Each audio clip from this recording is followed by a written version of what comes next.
Sonic Airdrop Summary, some stablecoin news, HyperEVM DeFi, testnets, and more. Let's get started.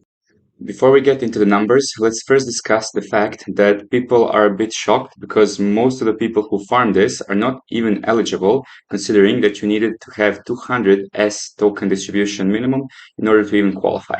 So unless there's some bug with the checker, we are very, very disappointed with Season 1 airdrop. So hopefully this gets rectified in the next couple of days. However, for those of you who are interested in the numbers, let's take a look at everything happening here.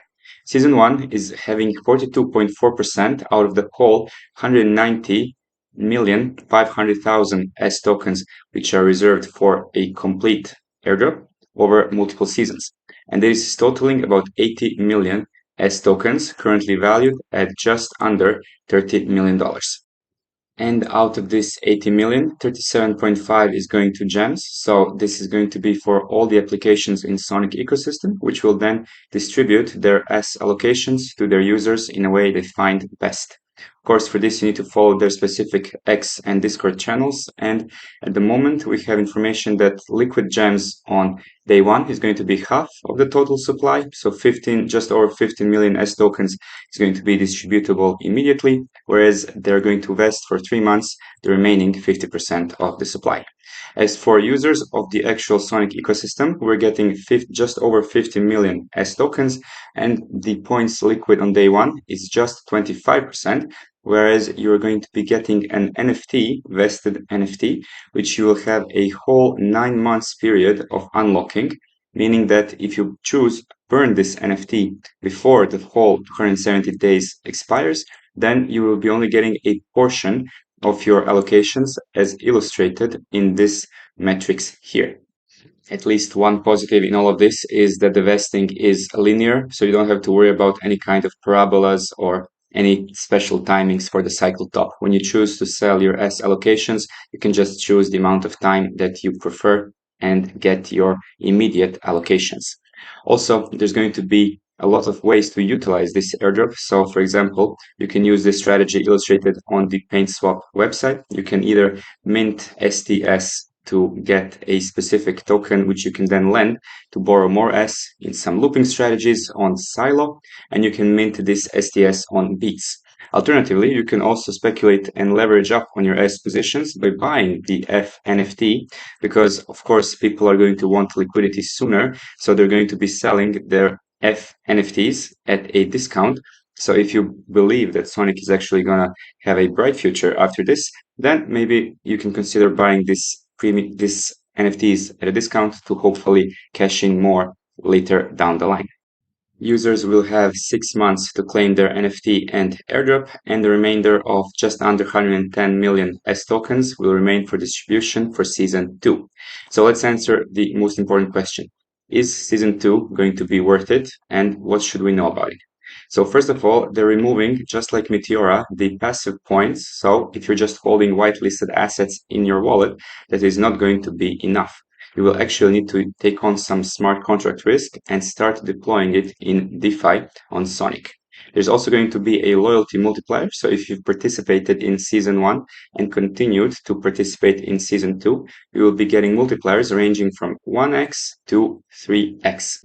As for whitelisted assets, all of them will remain eligible for Season 2 with multiple introductions as the season progresses. A couple months into Season 2, we will also get information about Season 2 distribution, which may or may not differ from Season 1's structure. So what does all of this say about Sonic? Well, we can guess that a lot of people are going to be a bit disgruntled about this situation, and probably a lot of the TVL from Sonic is going to depart, although at the moment it doesn't seem to be taking any serious hit. TVL is holding relatively steady with only 4% outflows in the last 24 hours, and since June it doesn't seem to be dropping that much. Moving away from Sonic, we have a very nice update from Debank, company behind Rabbit Wallet, and they have their own swap functionality. So now you can swap on most EVM chains, and you can also do a 2-in-1 if you choose to make a swap with a tokenless DEX or one that has an ongoing airdrop campaign, such as, for example, Odos. If you want to speculate on Matcha or many other DEXs, you can do so as well for a nice multiplier. Next one, I have to give a huge shout out to our guy in Discord, JClips, for finding this gem, because this is probably one of the best tools for everyone farming Meteora, because you can filter all the pools in the last 24 hours or 7 weeks, 7 days even, and you can find best TVLs, best APRs, price changes, even fees. Like, this is so practical, and everyone who's farming Meteora and trying to get those juicy yields, particularly now that season 2 is ongoing and fees are the only ones that actually matter, this is going to be an incredibly useful tool. Now, this one is super time sensitive. It is Espresso Foundation ICO, and it is going through a first of its kind Kaito launchpad. They're going to be having a sale on July 23rd. And as you know, Espresso is one of the better projects out there. They have raised over 50 million from the likes of AI16Z, Electric Capital, Sequoia, and many others. Of course, whether you have mixed feelings about Kaito or not, you should always try to separate emotions from the thing that can make you money in crypto. And of course, if you've been in crypto for a while, you remember that in 2017 ICO craze, how much money people made and lost, but also made, followed by CoinList listings. If you manage to get into Solana or Flow or any of those super hot tokens of last cycle in the ICO pre-sale on CoinList, you would have been sitting on 50, 100x easy. So this is probably a good opportunity, but nothing is financial advice here. You need to make sure that you're allocating your capital properly. And if you're going to be participating in this, you will also need to get a KYC sorted, because most ICOs actually require you to do so.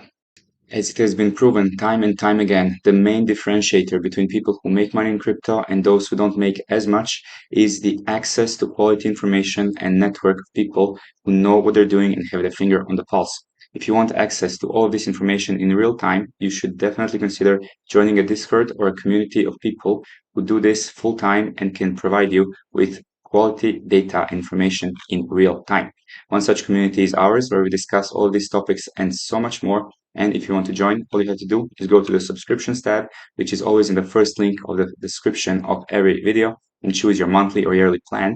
And there is also an accompanying Discord application, mobile application, that will keep you organized on your journey if you're doing specifically airdrops. Also, we have some great news for the NFT collection. We're going to be doing an update with Chris in the coming days, hopefully within the week. So we're almost certain to eliminate most of the impermanent loss that we've incurred over the last couple of weeks and months, and hopefully back to 10% a month steady income, building the treasury to survive the bear market as well.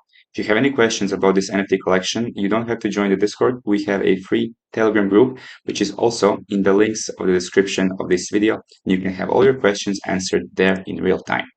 On topic of NFTs, someone casually swept 63 CryptoPunks the other day, valued over 11 million US dollars.